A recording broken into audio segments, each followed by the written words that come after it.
Could Caden Price be an intriguing option for the Sharks at the back end of the first round? Sebastian High of Dobber Prospects joins to profile the defenseman, plus talk about some of his favorite players at the end of the first. So all that and more on today's episode of Locked On Sharks. You're Locked On Sharks, your daily podcast on the San Jose Sharks. Part of the Locked On Podcast Network, your team every day.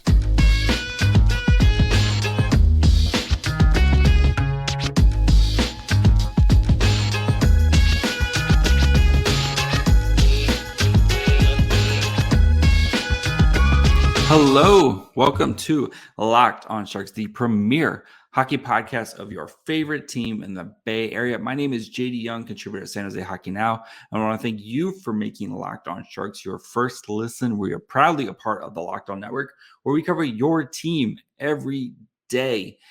And if you want to be an everydayer, just follow along wherever you get podcasts, or you can watch this on YouTube as well.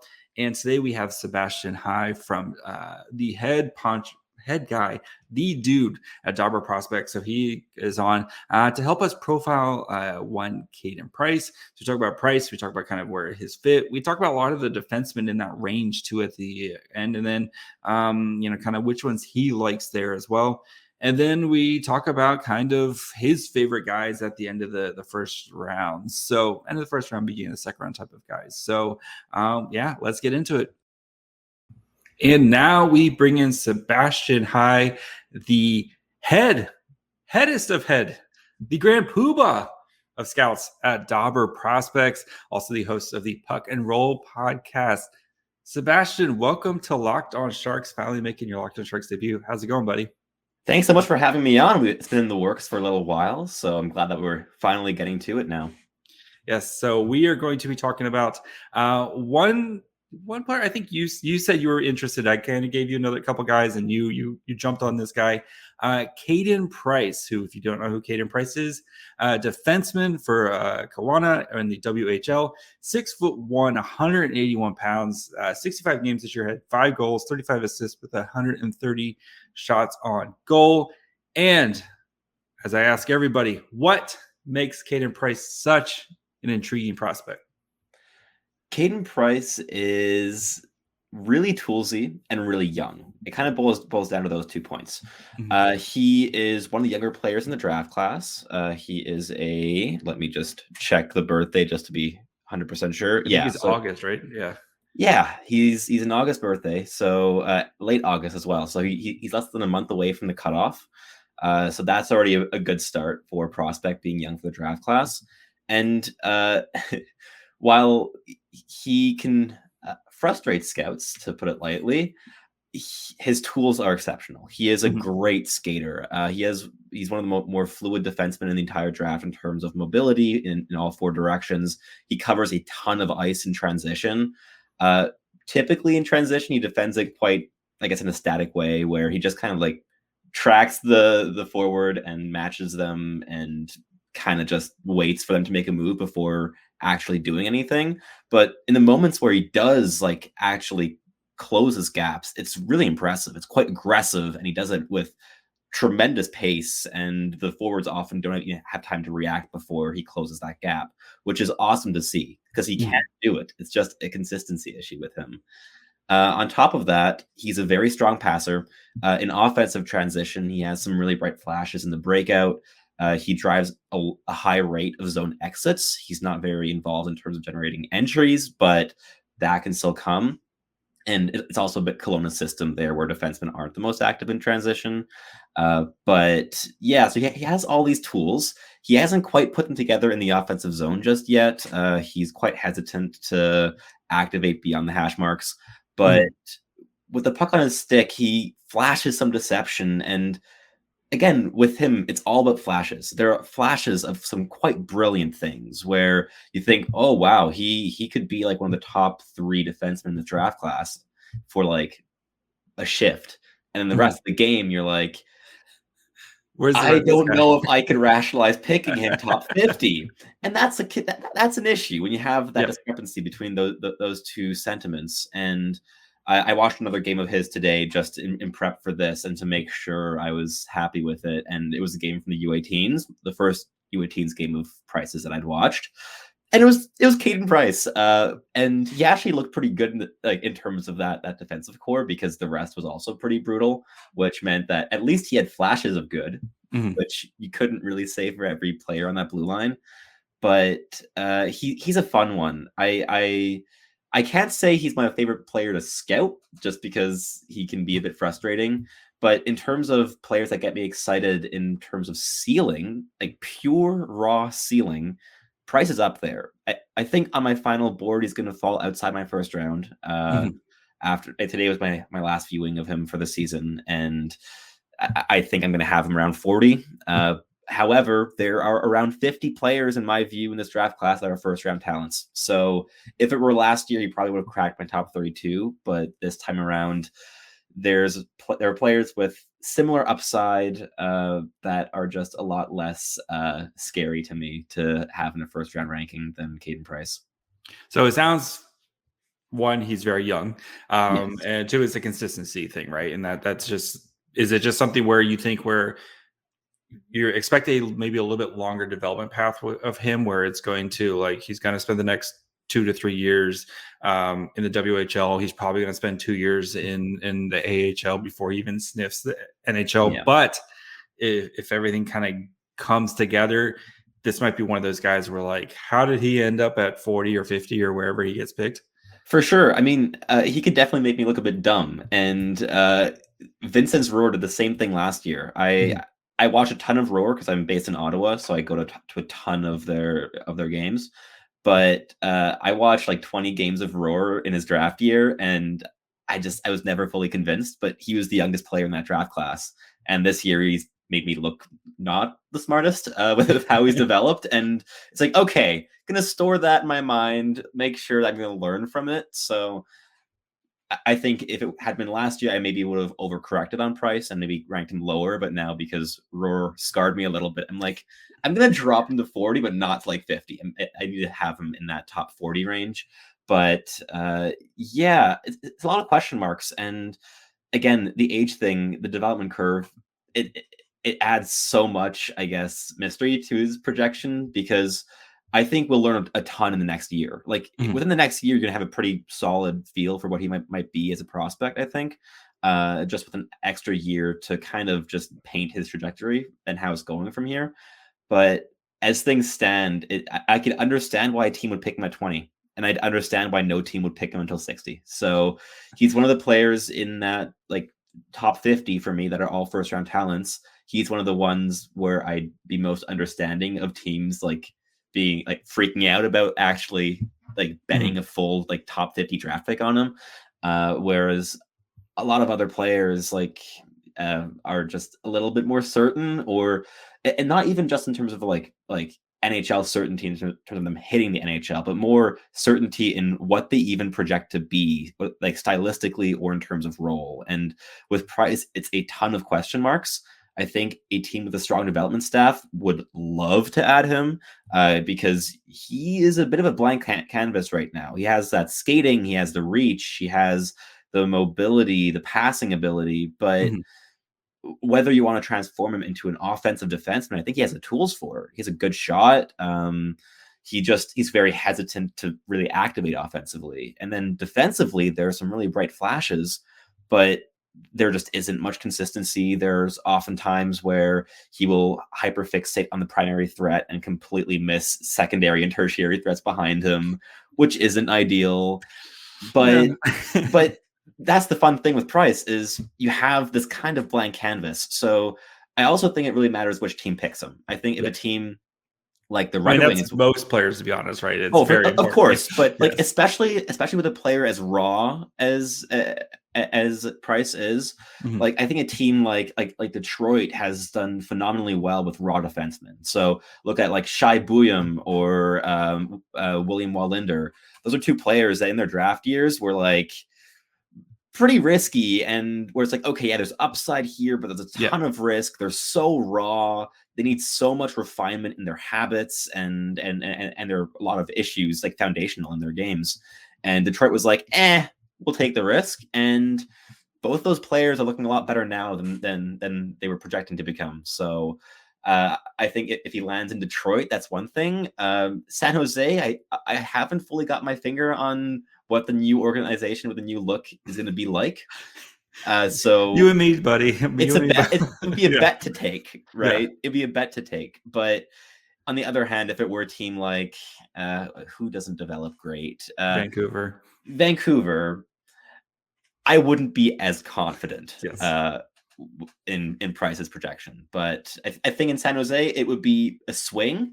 And I'm very curious to see how they draft this year, because last year's San Jose draft was really wacky to me. I didn't understand, like, some picks I liked a lot, but as a whole, I just didn't understand how that draft class came from one scouting staff. But hey, I mean, historically, San Jose drafts well and develops decently, so it could work out. I just, Caden Price is a massive question mark, and I'd be fascinated if a team picks him in the first round.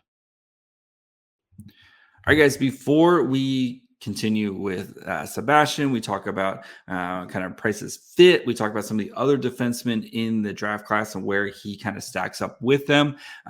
Do need to take a quick break, talk to you guys about our friends over at eBay Motors. And you guys know, for a championship team, it's all about making sure every player is a perfect fit. It's the same when coming to your vehicle. Every part needs to fit just right. So the next time you need parts and accessories, head to eBay Motors. With the eBay Guaranteed Fit, you can be sure every part you need fits right the first time around. Just add your ride to the My Garage and look for the green check to know that the part will fit or your money back. Because like in sports, confidence is the name of the game. And when you shop on eBay Motors, you don't have to worry. With over 122 million parts to choose from, you'll be back in the game in no time. So after all, it's easy to bring home a win when the right parts are guaranteed. So get the right parts, the right fit, and the right prices on ebaymotors.com. Let's ride. eBay Guaranteed Fit only available to U.S. customers. Eligible items only. Exclusions apply. All right, so you talked about how him being kind of a blank slate, and you can kind of mold him. And you've talked about his skating and stuff. So what do you think is the one kind of most projectable skill for him? What do you think is going to be the thing that he rides to playing in the NHL? I would say it's the amount of ground that he covers. And I would say that in terms of mobility, but also anticipation, I think he has the upside to be a really high-end transition defender. He just hasn't shown that consistently at all. But the flashes of his transition defending are probably the brightest in the entire draft class, barring Dmitry Simashev, in my view. Would even rival David Reinbacher in terms of transition defending. And again, it's cherry picking. It's really a few instances of this per game rather than a consistent thing. But when he covers that ground, he can close those gaps with such ferocity, and he's quite deceptive as well in how he redirects the momentum. So he can close like half the gap before the forward even realizes that the gap is being closed, just based off of his body positioning and the angling of his hips. But I would say that would be one foundational thing, just because it also, I think, would unlock a lot for him in transition as a carrier. As of right now, he's mainly a passer in transition, but with his powerful stride, his mobility, and the way that he can weave deception into every action, I think that is what would be his defining characteristic in the NHL. And again, it's all about applying that one thing to different areas, right? So offensively, if he can start to like walk the blue line in possession of the puck and like try to like shift defensive structures, and then using his passing ability to exploit holes that his mobility creates, now you're getting into something really, really interesting. But I think that's what I would focus on, would be of building tools that complement his mobility and his reach and his length as a whole. But again, I think teams could have a lot of different options there, so they wouldn't even have to go down that route, which is kind of the fun thing with drafting Caden Price. So, I mean, you mentioned, right, is with being a blank mold. I mean, where do you kind of see him ending up, if kind of a typical development path for him? You know, not a Red Wings team gets him, but you know, just one of us jabroni teams who are hit and miss. What do you kind of see him ending up as? Do you see him ending up as like a kind of middle pairing defenseman who maybe tantalizes you, but you always feel like you're just kind of there's like one more step he needs to take, but he just never kind of reaches it? I would say like if he doesn't get the development that could unlock the really high ceiling, Mhm. I would say he's either going to be number 4 or number 6, which I rarely say. I think that whichever pairing he'll be on, he will need someone to insulate him, and or just support and I guess enable him to play his style, whatever style that becomes at the NHL level. So I'd say if you're lucky, he becomes a 4. If you're less lucky, a really mobile and sometimes electrifying number 6. Who could maybe QB a second power play unit. But yeah, I guess that would be my bet at this point in time. But I know some other scouts are a bit more bullish on him than I am. Like Hadi Kalakesh, for instance, likes Price a lot, and in our Dobber prospect meetings, there's always Hadi that was banging the table to have Caden Price in our first round. And I always conceded because I don't feel as strongly about Caden Price, and I see the upside, but I'm a little bit more skeptical personally. All right, so the Sharks already have 1,000 left-handed defenseman prospects. Yeah. So what's one more? Where I know they've added, guys like Muka Madulin, who's granted much further along on his development path. They've added, they have guys like Knyzhov and Thrun, who, made his NHL debut last season. And you have guys like Gametime Larocque, who showed some promise before his injury. Where do you, if the Sharks do draft him, where would he kind of fit in with their prospect pool, you think? Muka Madulin still one prospect I still haven't gotten a read on after all these years. Nobody has. I didn't have a read on him in his draft year. I don't have a read on him now. The production in the AHL was awesome. I've watched him play, and I still have a lot of question marks. So not dissimilar to Caden Price in some ways, where is he just the Canadian version of Muka Madulin? I mean, obviously he's smaller. Like Muka Madulin's like he's a monster. 6'6". Yeah, he's big. He's very tall. He's very, very tall. I've been told you can't teach height, so that's what I've been told. Apparently, but I would say he'd probably fall in ahead of Henry Thrun, ahead of Gametime Larocque. I'd probably put him ahead of Muka Madulin. Put him one coin flip between the two, but I'd side Muka Madulin just because he's proven more at this point. And even though I have the same amount of questions as ever, he's shown AHL production, and Caden Price hasn't yet, obviously, because he's draft eligible. But coin flip, because they're not stylistically similar, but in terms of like my read as a scout, no clue with either one. That's fair. I mean, Muka Madulin, but I watched Muka Madulin, granted not a scout, just an idiot who hosts this dumb podcast. But like watching Muka Madulin from when he first arrived on the Barracuda to like the end of the season, like you saw vast improvements. Just I think it was more of a confidence thing, and I expect him full off season in San Jose, like full season. I expect he will be probably pushing for an NHL job by the end of next year, just because the Sharks defense core is Erik Karlsson and a bunch of other dudes, even if Erik Karlsson's there for much longer. But I think they're going to give him a shot at some point soon, because you want to see what your shiny new toy is. So I guess my kind of last question is, I mean, before we kind of get into a bigger conversation about the draft and stuff, is I mean, there's a lot of these dudes in this kind of defensive pool in this area. Like, how do you kind of sort them out? I mean, I know from what it sounds like, I have plenty of other guys who I would kind of, your Dragiceviches, your even like a guy like a Bonk or Tanner Mullen. Like, how would you kind of sort these guys out here? I'm just going to sort my ranking by defenseman, and let's see what I've got. So right now, Caden Price is my 8th defenseman ranked.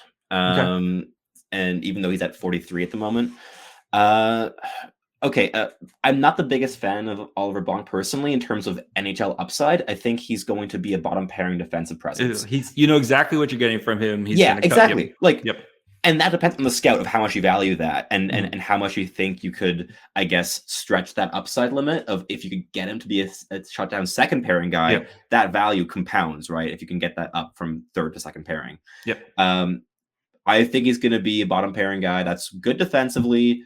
all his production this season came from the power play and shots from the point, basically. I really haven't seen much offensive upside personally, though I know some other scouts have seen more of him, like more games and also more upside. But that's just my own read. So I wouldn't be considering him this high. Tanner Molendyk is a tremendous skater, like elite level skater, probably like top 5 or 7 skaters in the entire draft class. Yep. Awesome. And that's kind of where it ends for me. I love the skating. I think he relies on it too much. I think he built his entire game not to complement the skating, but to, I guess, rely on the skating. And that scares me a lot. All right, guys, before we finish up and we talk about kind of some of Sebastian's favorite players at the back end of the first, do want to thank you guys for making Locked On Sharks your first listen. We are proudly a part of the Locked On Network, where we cover your team every day. And if you want to be an everydayer, just come back tomorrow. We're going to be talking Will Smith and kind of digging deeper into Will Smith and why it makes sense for Mike Grier to go in this direction, what type of player these Sharks are going to be getting if everything that's pointing the way it says that Will Smith's going to be the pick at number 4. If it's trending that way, we're going to dig into Will Smith some more tomorrow. So just make sure you guys are following along wherever you get podcasts. And of course, you can watch on YouTube as well. Some names I'd be considering in that range would be Dmitry Simashev, if he's available. I'd be banging the table for. I know basically all public scouts are on this wagon at this point. And we are, as a collective, hyping up Dmitry Simashev, which I'm very happy to see. Apart from that, like Tom Verlander is going to go top 15. Ryan Bucker is probably going top 10. If you want to swing on upside and you don't want to go Caden Price, swing on Mikhail Gulyayev. Like another left-handed defenseman. Another defenseman who's really frustrating defensively, but he's the best skater among all defensemen in the draft class, which is saying something because there are some really mobile defensemen in this class. He's really fun offensively, great playmaker, pushes the pace, elite MHL player, had a few games in pro and was okay, I guess, in like his 3-minute games. But he'd be fun. If you were going for a right shot defenseman, the 2 names that I'd be bringing up personally would not be Lukas Dragicevic, for even worse defensive qualities. My whole theory is defenses for nerds. Go score a bunch of points. So then Dragicevic is your guy. I mean, if that's what you want. I love Erik Karlsson. I love if your best defense is to keep the puck out of your own zone and just go play offense, that's totally cool with me. I mean, I still have questions about Dragicevic's actual offensive tools, which I haven't really seen being that high end, weirdly, with the production. But the 2 right shot defensemen I'd be, I guess, pulling for would be more second round range than first, but still would be Matthew Mania and Aaron Manishin. Okay. These are 2 players that play quite chaotic styles in the offensive zone. Just have confidence to try things. That's right up my alley. But they have tools to complement that style, and they have habits to facilitate that and to mitigate risks. So Manishin is the only really interesting defenseman in the NTDP this season, in my view. I like him in the early second round. He's kind of like a Seamus Casey light. He does a lot of the same things. He's really daring offensively. He will cycle behind the opposing net. He's trying to always change angles and find new passing lanes. I love him. It hurts me that I don't have him in the first round right now. There are too many players to rank, and I have a problem. But in my heart, Manishin is in the first round. I haven't quite been able to rationalize it physically yet. And Matthew Mania is. He's a really interesting one because he plays for Sudbury. So he caught my eye when I was scouting Quentin Musty. Yep. And I think he caught the eye of a lot of scouts this season while scouting Quentin Musty. And he's chaos incarnate. And so he fits his name, Matthew Mania, and he's chaos. The branding alone is worth it. Exactly, right? You're drafting it for the merchandising. The merchandising. But he's really fun. He has some really bright flashes of like solo rushes and really testing his skill, because I think at the beginning of the season, I don't think he realized how skilled he was. And then people were like telling him like, you're really good at hockey, like try things. And then he's done it and he's doing it pretty well. And he's been a big part of the reason that Sudbury really bounced back in the second half of the season, coincided with the coaching change. He was also getting a lot more minutes after that shift. And he's fun. Defensively, a bit inconsistent, a bit like Manishin. I'd say Manny is a bit stronger defensively than Manishin is. Also, he plays a more physical game by a lot, and Manny is also really poised. Like under pressure, doesn't like not a single sweat on his forehead. Like he's not phased by any pressure that he can see. Sometimes back pressure, what he doesn't scan for, can catch him off guard, but he's not one to panic under pressure, which is also a really fun thing to have for a player that is daring offensively, that they aren't phased by that pressure. So he'd be a swing I'd take in the early second. I think the upside there is high for a second pairing defenseman, right shot. And yeah, he's a fun one. He's my top OHL defenseman at the moment, but it's an entire group that's pretty tight with Cam Allen and Hunter Brustevitz and Bo Akey, and Oliver Bonk is a tier below in my view, but he's in the conversation too. But those would be my right shot defenseman bets in that range. I know I like Bo Akey. I think I think next year you're going to see a big jump, especially when you don't have you're not giving up minutes to what's his name? Frank Clark. Yeah, Clark, who's very good at hockey himself. He's pretty good at hockey, yeah. So I've been told as a Sharks fan who's going to have to live with Clark for the next 15 years in the division. So what are some of your other favorite? I mean, you gave us a ton of defensemen. Just what guys kind of get your juices flowing here at the end of the first, beginning of the second, guys that you're like, that if I'm taking a swing, I'm going down swinging with this guy. I mean, Jaden Perron would be one of those guys for me. I've been on the Perron train the entire season. Our friend Hattie also very. Oh, I know. Hattie likes Perron even more than I do. Hattie's driving that. Hattie Perron really bus, likes Jaden Perron. Yes. He's fallen outside my top 10. But we're talking about a late first rounder here, so that's okay. And he's tremendously intelligent. And he's one. In terms of anticipating play, and his off puck offensive movement is second to Connor Bedard in this, and Matvei Michkov maybe. Like he's really up there in this draft class in terms of his offensive routes to lose pucks or to open space. They're so diverse. He always finds a way to edge out the opposition and win a race. He's a really good skater. He's not quite elite, which I guess is one little question mark because he is undersized. But he's really up there for me. And on top of that, like he's really improved his shot this season. He's become a real power play goal scoring threat on top of being a high end playmaker. His handling is high end. He's really tenacious, great defensively. There aren't many things that he can't do well, and that's something that I bet on. Like I would bet on that profile. I take that and run. I guess a couple other guys. Like Gavin Brindley, who I'm sure we've all talked about a lot, but more intense than Perron even. Not quite as skilled, but more projectable. Really fun player. I have him ranked 13th, so if you can get him late first, that's amazing. Andrew Crystal, again, super intelligent, undersized. He's horrible defensively, really bad. But the offensive flashes are ridiculous. The production is absurd.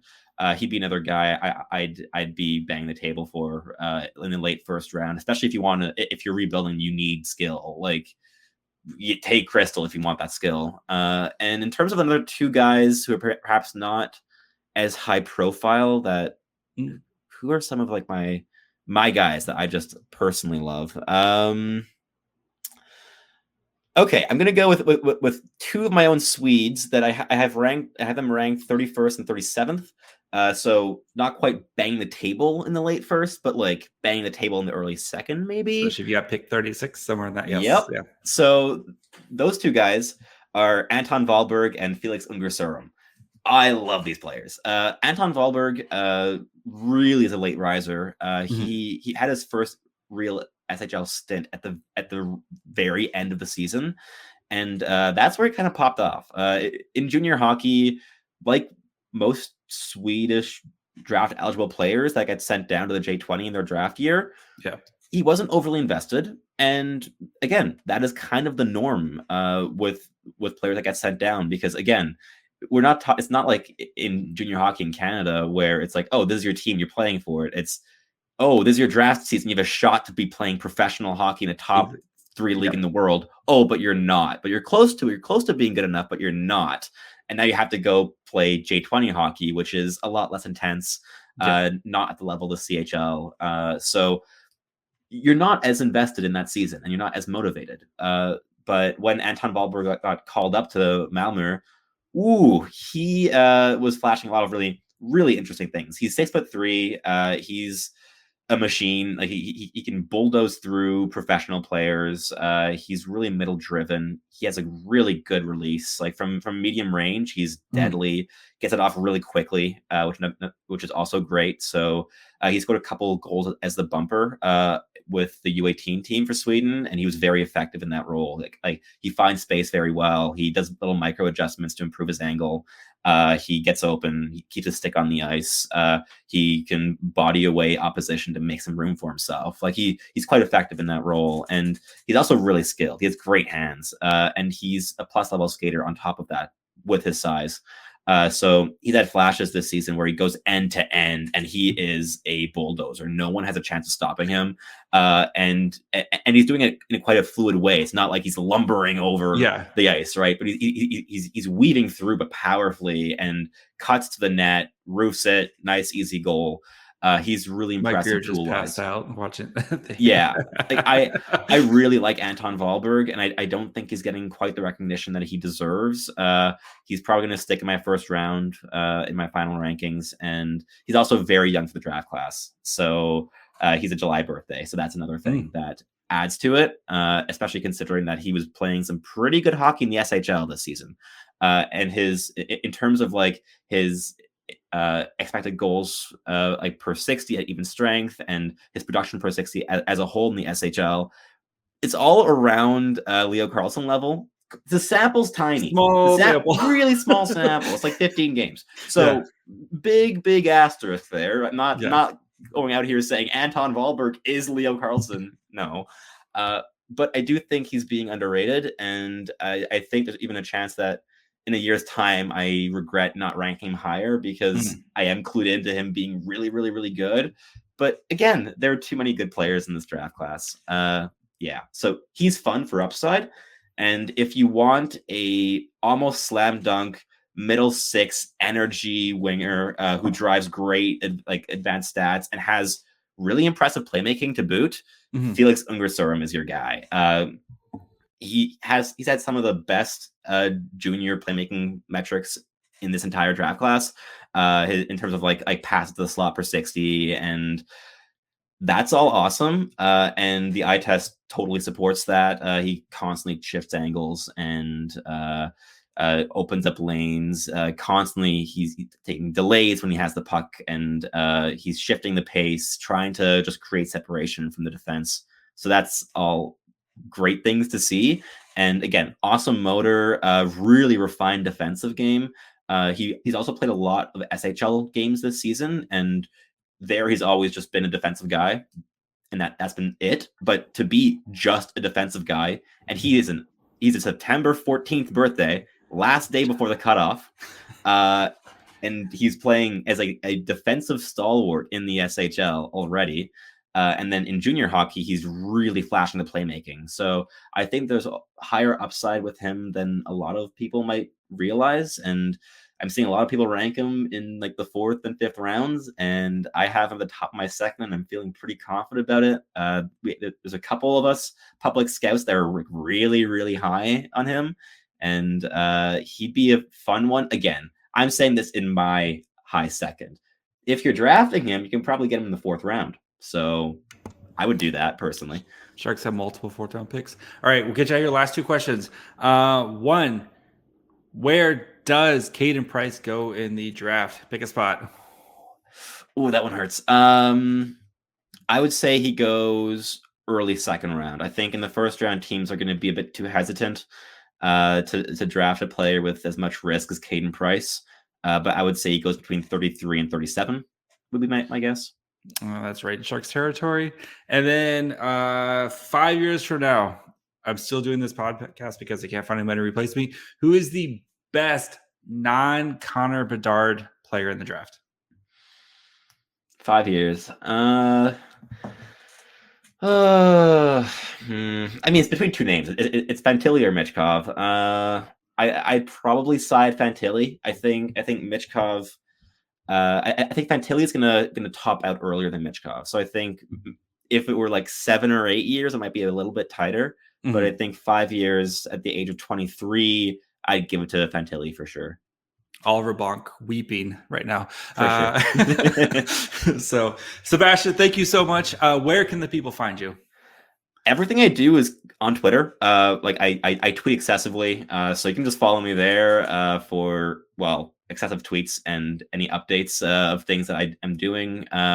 Go follow Dobber Prospects. Go check out the Dobber website. We're going to have our top 100 rankings out hopefully within the next week. So definitely keep your eyes open for that. But I'll also be retweeting that on my own personal Twitter account. So at @hi_Sebastian is where you find me on Twitter. And that's kind of where you find everything that I do. Thanks so much, buddy. We'll talk to you again soon.